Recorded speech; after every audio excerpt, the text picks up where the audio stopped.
समय आया, एक बार करवा का नाम उस जो पार्वती जी की सहेली थी उसका नाम करवा पड़ गया। करवा पड़कर एक साधारण परिवार में उसका जन्म था। पति के साथ संग में रह रही थी। पति को थोड़ा शरीर में शिथिलता हो गई थी और वो शिथिलता को देखकर पति को लगी प्यास। जब प्यास लगी तो पानी पीने के लिए पति सरोवर के पास गया। जरा ध्यान देना इस कथन पर।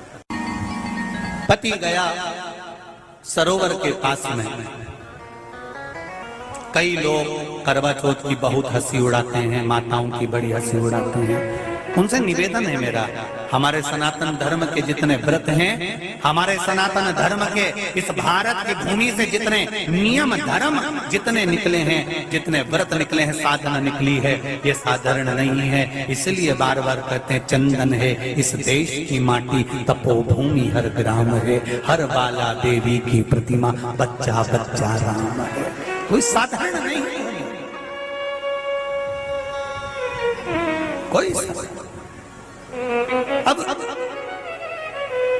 पार्वती जी की वो सहेली का नाम जन्म लेते लेते लेते लेते एक बार करवा पड़ गया। पति थोड़ा सा शिथिल था, शरीर में थोड़ा रोग हो गया था। पानी पीने के लिए सरोवर पर गया। सरोवर में जैसे पानी पीने के लिए गया, एक मगर ने उस पति का पांव पकड़ लिया। करवा पार्वती जी की सखी थी, जन्म लिया मृत्यु लोक में, नाम करवा पड़ गया।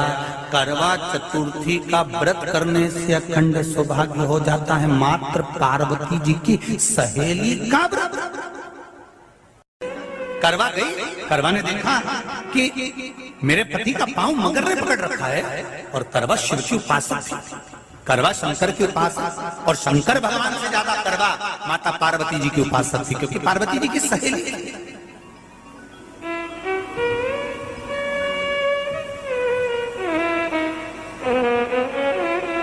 पति का पांव खींचकर मगर पानी में लेकर जा रहा था। करवा आराधना में लगी हुई थी। करवा ने मिट्टी का एक गोल भाग ही बनाया था, जिस पर पार्वती जी का जो नीचे का पीठी का होती है उस पर शिवलिंग रखा था। केवल नीचे का भाग का निर्माण ही करा था, और करवा के कानों में शब्द पड़ गया। करवा के कानों में शब्द पड़ गया, पति के चीखने की आवाज आई। करवा दौड़ पड़ी। ये तो कैलेंडर में छपा हुआ करवा चौथ का फोटो आने लगा, नहीं तो पहले नियम था दीवार पर बनाई जाती थी और वहां पूजन करी जाती थी। कई माताएं जानती होगी यहाँ पर आज भी, पहले दीवार पर बनती थी, पूरा परिवार की सौभाग्यवती नारियां वहां आकर पूजन करती थी एक जगह, फिर बाद में छत पर जाकर करवे का अर्घ दिया करती थी। ये नियम था। अब तो बना बनाया कागज आ जाता, उसको चिपका दो, पूजन कर लो, वो अलग प्रमाण। पर यहाँ करवा मट्टी का भाग का लेपन कर रही थी, और लेपन करते करते बस उस समय पर पति की आवाज आई, छोड़ा। करवा भागी, और शिव आराधना में लगी हुई करवा, पार्वती की आराधना में लगी हुई करवा भाग कर गई। पति को देखा तो मगर खींच कर ले जा रहा था। करवा ने अपना चीर फाड़ा, फाड़ कर मगर की पूंछ को पकड़ कर खींचा, और कितना सात्विकता में बल होगा जरा विचार करना कि मगर को खींच कर वृक्ष के नीचे ले गई, और वृक्ष के नीचे नहीं जा पाई तो वहीं पर घाट के ऊपर घास लगी हुई थी। इसलिए आज भी करवा चौथ के व्रत में आपने देखा होगा कुछ सलाखें, कुछ घास आपको मिल जाती है। उससे एक घास से, मात्र एक घास, एक घास से उसने उस मगर को बांध दिया। मगर हिल नहीं पाया।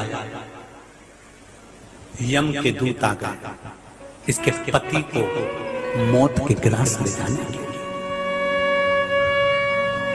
यम के दूत। करवा ने पूछा तुम कौन हो, कैसे आना हुआ? यमदूत कहते हैं तुम्हारे पति का आज अंतिम दिन है, अंतिम समय, अंतिम पल है, ये मरेगा। करवा कहती अगर मारना है तो इस मगर को मारो जिसने मेरे पति का पांव पकड़ रखा है। प्राण छोड़ना है तो इस मगर के छोड़िए, मेरे पति के तो प्राण आप ले जा नहीं सकते। करवा हम अपने नियम को नहीं बदल सकते। तेरे पति की अंतिम सांसें हैं, वो मरेगा। मगर को अभी नहीं मरना है, मगर अभी कम से कम 9 महीना और जीवित रहेगा। इसका हमारे पास लेख है। करवा कहती है ऐसा हो। यमदूत खड़े हैं, ले जाने दे नहीं रही। क्रोध आ गया करवा को, हाथ में जल उठाया। अगर एक यमदूत भी मेरे पति को उठाकर ले जाता है तो मैं शिव भक्त माता पार्वती जी की भक्त करवा आपको श्राप दे दूंगी। सब दौड़ पड़े, यमराज के पास चले गए। यमराज ने पूछा तुम दौड़ कर आए हो, क्या हुआ? यमराज पूछते हैं, दूत कहते हैं वो करवा अपने पति को नहीं लाने दे रही। यमराज वहां कर खड़ा हो जाता है। करवा को समझाया, करवा तेरे पति के प्राण जा चुके हैं, तेरा पति अब मरने वाला है, अंतिम क्षण इसको ले जाने दे, इसका आज आखिरी दिन है। मगर को ले जा पर मेरे पति को नहीं। मान नहीं पाया। यमराज जब क्रोध पर अड़ गया तब करवा को क्रोध आया और क्रोध में आकर जल लेकर करवा ने श्राप देना चाहा यमराज को। यमराज चरणों में पड़ गया, रेन दे करवा, मैं तुझे वर देता हूँ। आज चतुर्थी का दिन है, तेरे पति को मैं जीवन दान देता हूँ। आज के दिन जो तेरे नाम से व्रत धारण करेगा उसका खंड सौभाग्य स्वयं यमराज करेगा। स्वयं ये वो करवा चौथ का व्रत है। इसलिए करवा चौथ के उद्यापन में लिखा है,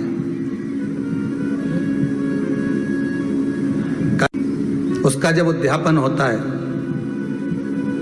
तो एक थाली में 13 जगह पर 4-4 पूड़ी रखी जाती है। आप लोगों को तो मालूम होगा, आप लोगों ने करा होगा करवा चौथ का उद्यापन। एक थाली में 13 जगह पर पूड़ी और सीरा, सीरा मतलब हलवा रखा जाता है। और रखने के बाद में उसके ऊपर एक पत्तल रखकर उस पर सुहाग का वस्त्र, साड़ी, 5 वस्त्र, सुहाग सामग्री सब उस पर रखी जाती है। और रखने के बाद में हाथ में कंकु, चावल, हल्दी लेकर संकल्प लेकर उस थाली पर से घुमाया जाता है। कामना करी जाती है, हे चौथ माता, हे करवा चौथ, हे चतुर्थी मां, मेरे जीवन में मैंने आपका व्रत करा है, मेरे इस व्रत को स्वीकार करना, मेरा सौभाग्य का, मेरा मांग का सिंदूर, मेरी भाल की बिंदी, मेरे हाथ का चूड़ा, मेरी पाँव की बिछोड़ी, इसको अमर करना मां। और जो ये वस्त्र मैं दे रही हूं, इस वस्त्र को मैं जो प्रदान कर रही हूँ चौथ माता, इसको स्वीकार कर कर मेरी भी चुनड़ी को लाल बनाए रखना। तब उस साड़ी को, उस वस्तु को, उस सामग्री को उठाकर घर की वृद्ध सास को, जो घर में सासू होती है, उसको दिया जाता है। सास नहीं हो तो किसी सौभाग्यवती नारी को दिया जाता है। उसके बाद में आप फिर ब्राह्मणों का भोजन कराओ, बड़े प्रेम से बुलाओ और ब्राह्मण ब्राह्मणी का भोजन कराओ। अब आज के जमाने में जो करवा चौथ का उद्यापन होता है, उसमें जब समाज की माताएं उद्यापन करती है तो केवल स्त्री को भोजन करा देती है, पुरुष को नहीं कराती। पर करवा चौथ के उद्यापन में लिखा है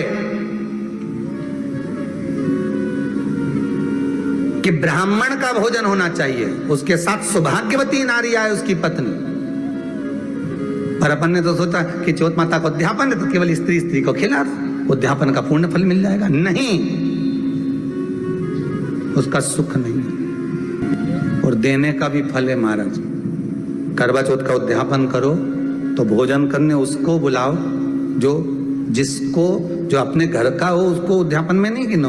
अपने घर के लोगों तो वैसे ही भोजन करेंगे, घर का व्यक्ति तो वैसे ही भोजन करेगा ना, पर अपन ने उन्हीं को गिना। ने हमारी बड़ी जीजी के गिन लो, ने छोटी जीजी गिन लो, ने भांजी के गिन लो, ने उसके गिन लो, ने उसके गिन लो, ने 13-14 ऐसे इकट्ठा कर लिया। ने साहब ये अपने इकट्ठे हो गए, ये तो अपने हो गए। ये तो तुम उद्यापन करोगे तो घर में इनको तो जिमाना ही पड़ेगा क्योंकि तुम्हारे रिश्तेदार है। दूसरे को जिमा कर जब हम दान देते हैं, दान उसको लगता है जो दूसरे को दिया गया। कई लोग कहते हैं हमने बहन बेटी के दे दिया, तो बहन बेटी क्या दान लेती है? किस पुराण में लिखा है कि बहन बेटी दान लेती है? हमको वो भी बताना कि बहन बेटी दान लेती है, क्योंकि बेटी तो खुद कन्यादान में जाती है। बेटी का कन्यादान होता है, वस्तु का दान नहीं। बेटी खुद दान में दी जा रही है, कन्यादान में। बेटी कभी दान नहीं लेती महाराज, बहन बेटियां कभी दान नहीं लेंगी। और बहन बेटियों को कह भी देना चाहिए, अगर भाभियों ने बोले कि हमने जीजी को दान है, दान मान नहीं ले रहे हैं, देना हो तो ठाट से हमारा हक दे रही हो। हम साल भर में आते हैं तो राखी पे साड़ी दे रही हो, ये हमारा हक है क्योंकि हमारे मकान में रह रही हो, हक दे रही हो, दान नहीं। दान देना है तो पंडित जी के दो, दान देना है तो ब्राह्मण को दो, गौ माता को दो। हम दान नहीं ले रहे, हम अपना हक मांग रहे हैं।